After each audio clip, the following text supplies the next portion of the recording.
dushima Imana ngiye kuduha umwanya mwiza kugira ngo tuganire ku ijambo ry'Imana maze nanjye kubona batanzi nitwa Bizimana Celestin umugabo ndubase mfite umugore n'abana Imana ishimwe. Reka dusome igitabo cy'imigani ibice 18 umurongo w'10. Tujye gusoma igitabo cy'imigani ibice 18 umurongo w'10. Hari ijambo rivuze ngo izina ry'Uwiteka n'umunara ukomeye umukiranutsi ahungiramo agakomera. Amen.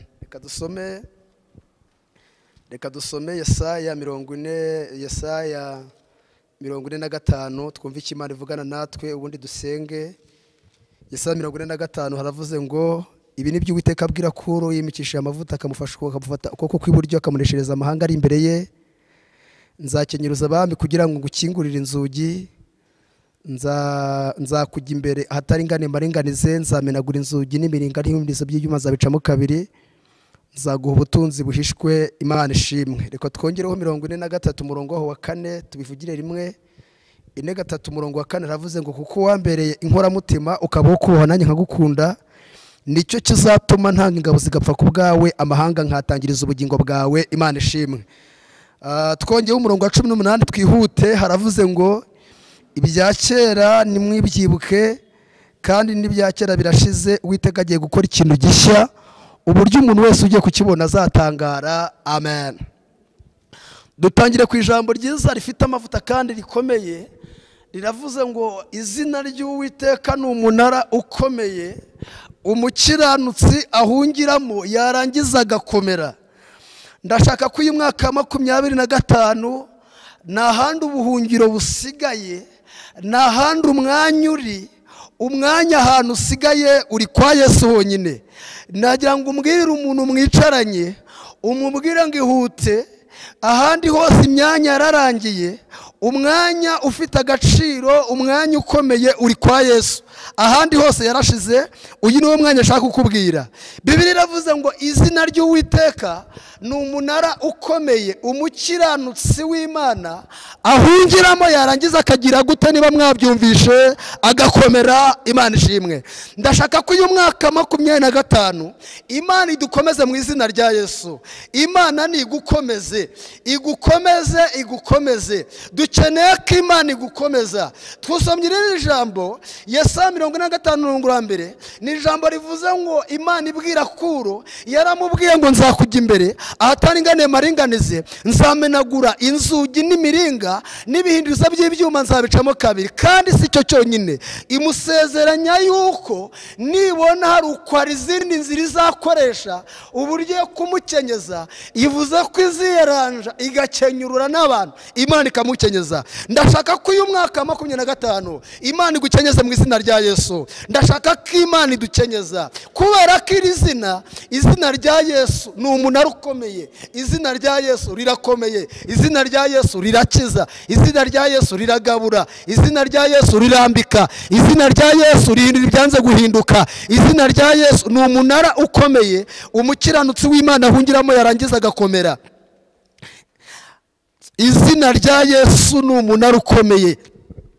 Bagabo, izina rya Yesu ni umunara ukomeye umuntu ahungiramo yarangiza agakomera. Dusomye ijambo ritubwiye, Imana ivuganye natwe iratubwiye ngo none igiye kutujya imbere ahantu hatari haringaniye, Imana igiye kuharinganiza. Hari ibintu Imana igiye kuringaniza kandi dushimiye Imana ko hari ibintu yaringanije ku buzima bwacu. Murareba natwe mutureba kuri kamera, hari ibintu Imana yaringanije dushingiye ku byo dufite ku ngingo itwemeza neza ko Imana hari ibyo yaringanije ku buzima bwacu. Imana ishimwe. Iri zina ni umunara ukomeye, iri zina rirubaka, iri zina ryatwurakiye, iri zina ryaduhaye abana, iri zina ryaduhaye urubyaro, iri zina ryaratuzamuye. Iri zina rya Yesu ni umunara ukomeye umukiranutsi w'Imana ahungiramo yarangiza agakomera. Narimvuze ngo Imana ikungiye imbere ahatari ingani haringanize, imenagura inzugi n'imiringa n'ibihinduza by'ibyuma igicamo kabiri, kandi ikenyuruza abami. Na Imana igukenyeze muri uyu mwaka. Abantu bakeneye gukenyera tuvuge cyane ga amena. Ndumva Imana ivuga nanjye muri iteraniro yuko ari abantu baza gusohoka ahantu ari abantu Imana ikenyeje. Winjiyemo ufite agahinda, umva uko Imana ivuganye nawe. Iravuze ngo hungiramo, hungira kuri uyu munara, hungira kuri Yesu, barakubwiye ngo guhungira ku bantu nibyo, ariko umugabo ufite imbaraga ni Yesu. Uyu mugabo akora ibintu byananiranye, uyu mugabo ni indashyikirwa, uyu mugabo ni indahemuka, umugabo ugaburira abashonje, umugabo wicaje 5,000 akabibwira ngo nimurye bigasigaza. Uyu mugabo merutse kumutekerezaho ibintu byinshi, naravuze ngo uyu mugabo imbaraga afite ni imbaraga zikomeye zihindura ibyanze guhinduka. Uyu mugabo ni imbaraga, uyu mugabo ni umunyembaraga. Abantu babyumvisha, haleluya. Iri zina iyo turivuze, iri izina abantu bavuze bari mu bwato, babona umuhengeri ugiye kubajyana, babona ibintu byanze, bakavuga izina rya Yesu, bakavuga ngo Yesu, ibintu tugeze murabizi, ubwato bwari bumaze kubakoza hirya, umuhengeri wari mwinshi. Izina rya Yesu rirakomeye, izina rya Yesu ni umutabazi. Arangije ngo hakangukiye Yesu, abwira urubura buratuza, abwira inyanja iratuza, abwira ibintu byose biratuza. Iyo tuvuze izina rya Yesu hari ibintu bihinduka. No muri iri teraniro ryacu hari ibintu numva bihindutse mu izina rya Yesu. Ndumva hari ibintu Imana ihinduye, kubera ko iri zina ni umunara ukomeye, umukiranutsi w'Imana ahungiramo yarangiza agakomera. Yesaya yanditse 45:1 yavuze ngo nzakujya imbere. Imana ikungira imbere.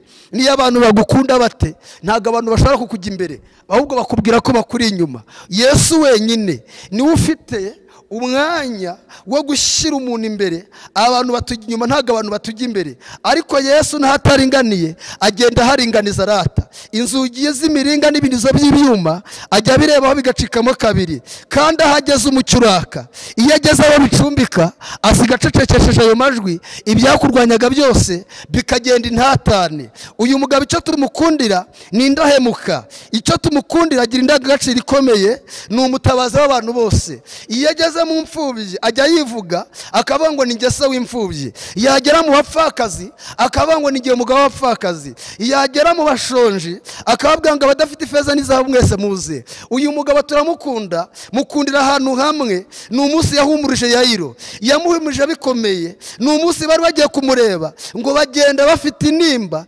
Yesu ndamukunda cyane, ngabwira Yayiro aramubwira ngo witinya, wowe wizere gusa, kubera ko izina rya Yesu ari umunara ukomeye, umukiranutsi ahungiramo agakomera. Yayiro ngo mu gihe amurebiye ngo yahuye n'abantu bamuca intege, baramubwira ngo uracyaruzi icyo umwigisha, ko wa mwana byarangiye. Muri iri teraniro ryacu mushatse kugutangariza iri tangazo, ntabwo byari byarangira. Na nyuma ya zeru Imana yacu igikora ibidafite ishusho, Imana ikabiha ishusho. Uyu mwaka 2025 Imana itanga ishusho ry'ubuzima, Imana itanga ishusho ry'ibyawe, Imana ihabwa icyubahiro. Urashaka gukomera, hungira muri Yesu. Urashaka kubyara, hungira muri Yesu. Urashaka gutunga, hungira muri Yesu. Urashaka ubucuruzi bukomeye, hungira muri Yesu. Urumva ushaka umwanya ukomeye, jya muri Yesu.